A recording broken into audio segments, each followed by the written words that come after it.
영화로 읽는 성경 이야기입니다. 영화 원더우먼은 초인적 힘을 가진 여성을 볼거리로 세워놓되 새로운 방식으로 그려내야 한다는 쉽지 않은 과제를 잘 풀어낸 영화입니다. 그동안 여성 전사를 그려온 영화들은 여성 주인공의 성적 매력을 강조해서 보여주는 경우가 많았습니다. 남성의 시선이 원하는 바에 따라 여성을 성적으로 대상화했던 거죠.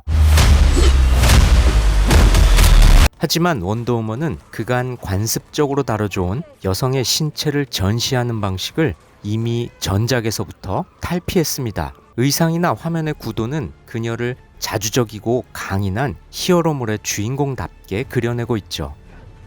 이러한 영화의 방향은 원더우먼 역할을 한 배우의 시원하고 경쾌한 이미지와도 잘 맞아떨어지는 것 같습니다. 영화 원더우먼 시리즈의 장점을 꼽아볼까요?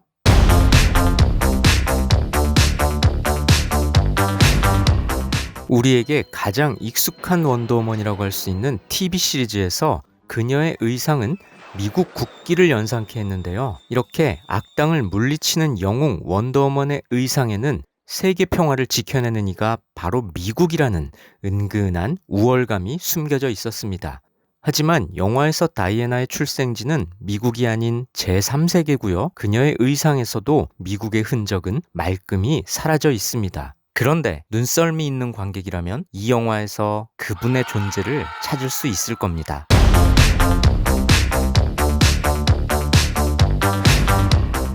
여성 히어로물은 그동안 남성 캐릭터의 전유물로 여겨졌던 힘을 여성에게 전이시킴으로써 나약하고 의존적이었던 기존의 여성 이미지를 극복하려 합니다. 하지만 막강한 힘을 가진 여성 캐릭터가 남자와의 사랑 때문에 발목을 잡히는 경우가 많았죠. 많은 여성 전사 영화에서 주인공은 남자와의 사랑이 전부인 것처럼 행동합니다. 여성 주인공의 결행을 유발하는 동기가 고작 사랑하는 남자의 배신인 경우도 많죠. 널 만든 건 나니까. 지금 보여줄게. 당신이 날 어떻게 만들었는지.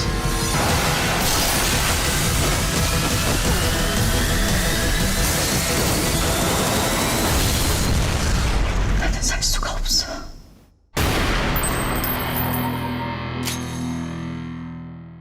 이러한 설정은 힘을 가진 여성일지라도 결국에는 남성의 종속되는 존재일 뿐이라고 말하는 것과도 같습니다. 한편으로는 모성애의 바탕을 둔 헌신과 인내의 화신으로 그려지기도 하는데요. 여자는 자식에게 모든 것을 건다는 모성의 컴플렉스를 보여주면서 은근히 가부장적 사고방식을 공고히 해왔죠. 하지만 원더우먼은 그렇지 않습니다. 주인공은 주체적 결단에 의해 인간 세계를 구하겠다고 나서는데요. 비록 그 와중에 스티브라는 남성을 사랑하게 되기는 하지만 그 남자 때문에 싸움에 나서는 것은 아닙니다. 그녀의 영웅적 활약은 어디까지나 인간들을 구하려는 박애의 정신 때문이었죠. 모성의 모티브도 등장하지 않습니다. 어디선가 나도 모르게 내 아들이 능력자로 자라고 있었고 뒤늦게 찾은 그 아이를 위해 내가 기꺼이 희생한다. 이런 식의 진부한 설정 또한 원더우먼에서는 찾아볼 수 없습니다.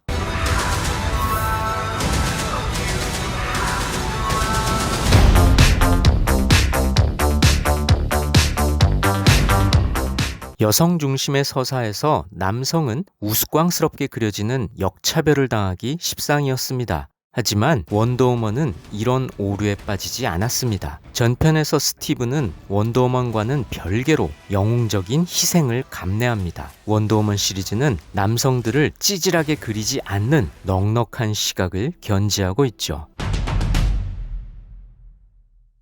원더우먼 1984라는 영화의 제목은 조지 오웰의 소설 1984를 떠올리게 하는데요. 소설에서 국가는 전 국민의 일거수일투족을 철저하게 감시하고 이를 바탕으로 생각까지 통제하려 합니다. 영화에서도 악당 맥스 로드는 모든 사람의 소원을 이뤄줌으로써 세상을 통제할 수 있는 능력을 지녔는데요. 다이애나가 여러 대의 모니터 앞에 서 있는 모습은 이런 능력을 가진 악당과 대립하게 됨을 상징적으로 보여줍니다. 그녀가 CCTV를 파괴하는 것도 이런 상징적 의미를 담고 있겠죠.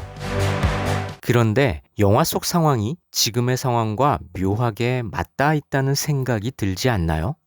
지금 전 세계는 전염병의 창궐로 인해 개인의 생활이 감시 내지 통제될 수밖에 없는 상황에 처해 있습니다. 개인의 동선을 비롯해 누구를 만났는지, 무엇을 했는지 모두 국가가 관리하고 통제할 수 있는 세상이 좋든 싫든 되어버린 거죠. 어쩌면 맥스로드 같은 강력한 악당이 빠른 시일 내에 우리 앞에 나타날지도 모를 일입니다. Citizens of the world, I'm here to change your life. anything you want, anything you dream of, you can have it. You look like you saw a ghost.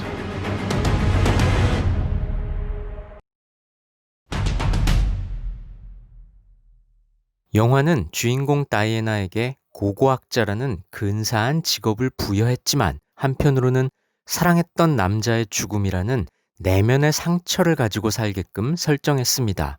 지적이고 영민한 그녀지만 죽었던 애인이 눈앞에 나타나자 어떻게 된 일인지 분별하지도 않은 채 행복에 겨워하죠.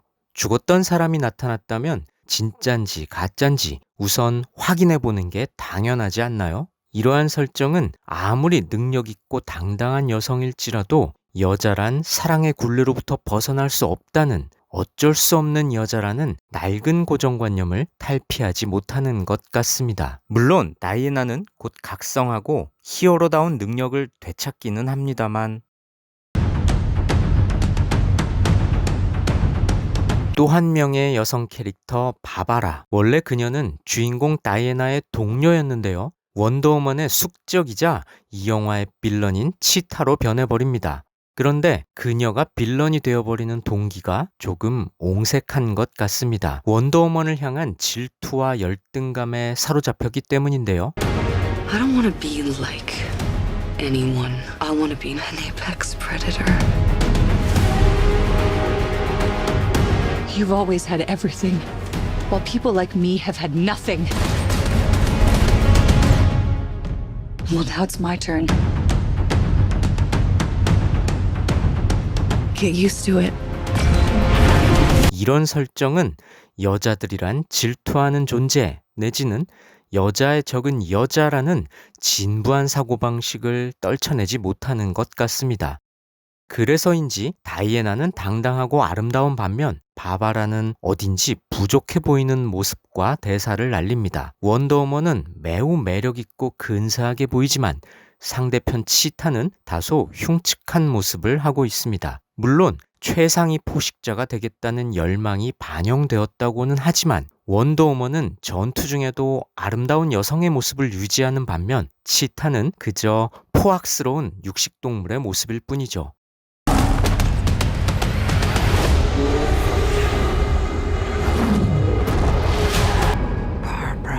What did you do? 어쩌면 치타 또한 남성들의 선입견 속에서 그려지는 것은 아닌지 돌아볼 일입니다.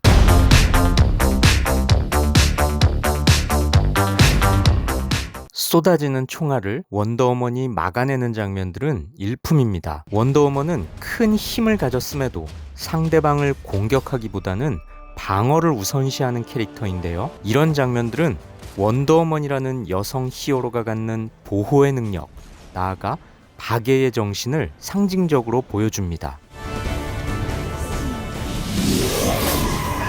이러한 원더우먼의 특징은 자연히 찌르거나 베는 칼보다는 그저 때리거나 넘어뜨리는 올가미를 주무기로 쓰게끔 했는데요. 올가미는 시각적으로 아름다운 곡선을 이루기 때문에 여성 히어로에게 잘 어울리는 것 같습니다. 리듬 체조가 여성들만의 스포츠이고 리듬 체조 선수가 줄을 이용해서 아름다움을 뽐내는 것도 같은 이유겠지요. 올가미를 번개에 감아서 하늘을 날듯이 이동하는 장면도 눈길을 끄는데요. 경쾌하고 리드미컬한 시퀀스는 스파이더맨 못지않은 시각적 쾌감을 제공합니다. 전편에서 다이애나는 인간 세계로 나가기 위해 결행합니다. 그 첫 관문은 성벽을 타고 오르는 일이죠. 많은 이들이 이 장면을 높이 평가하는데요. 글쎄요. 제가 보기엔 이 영화나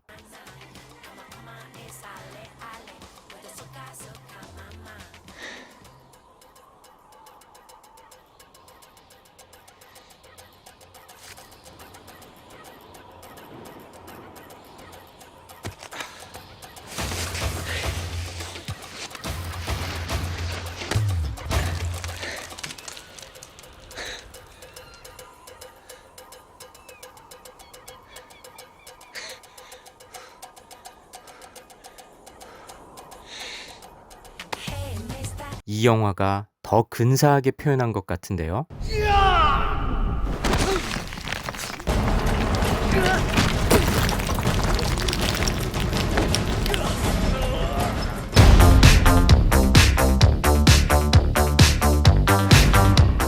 영화의 메인 빌런 맥스 로드는 온 세상을 자기 마음대로 조종하겠다는 탐욕에 사로잡히는데요. 그런 못된 악당이 개과천선하는 주된 이유 중 하나는 그의 아들입니다. 끝에 가서는 아들과 훈훈한 결말을 맞이하는데요. 헐리우드 영화에서 자주 볼 수 있는 얄팍한 가족주의를 이 영화 또한 여지없이 보여주고 있다는 점은 행복한 결말로 대중의 입맛을 만족시키겠다는 장르 영화의 한계일 겁니다.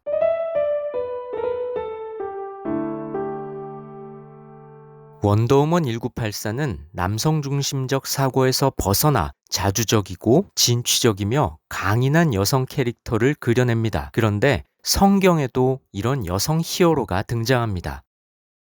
구약시대 이스라엘 민족은 가나안이라는 이웃나라의 침략을 당하는데요. 남자들 중에는 그들과 맞서 싸울 용기를 내는 자가 아무도 없었습니다. 심지어 바락이라는 장군조차 겁을 내면서 전투에 나가길 주저하죠. 이때 드보라라는 여성이 앞장을 섭니다. 바락을 이끌고 전투에 나가서 승리를 거두죠. 전투에서 패한 가나안의 장군 시스라는 도망을 칩니다. 그런데 도망친 시스라를 처치하는 것도 야엘이라는 여인이었습니다. 성경은 그녀가 적장 시스라를 죽이는 장면을 이렇게 묘사합니다.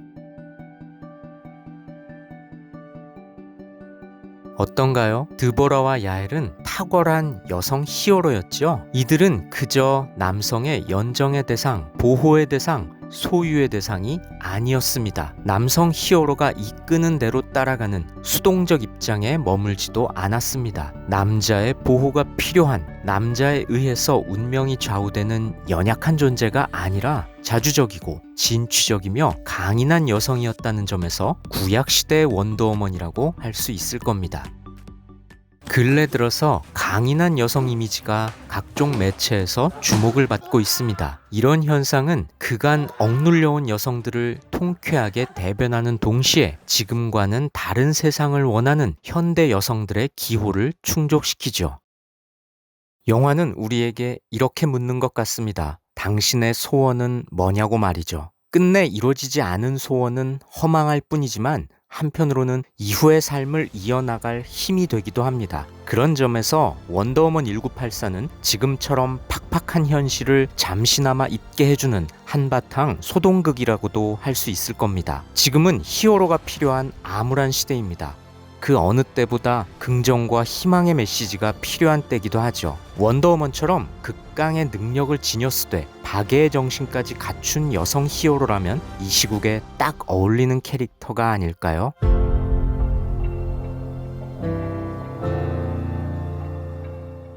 영화로 있는 성경 이야기입니다.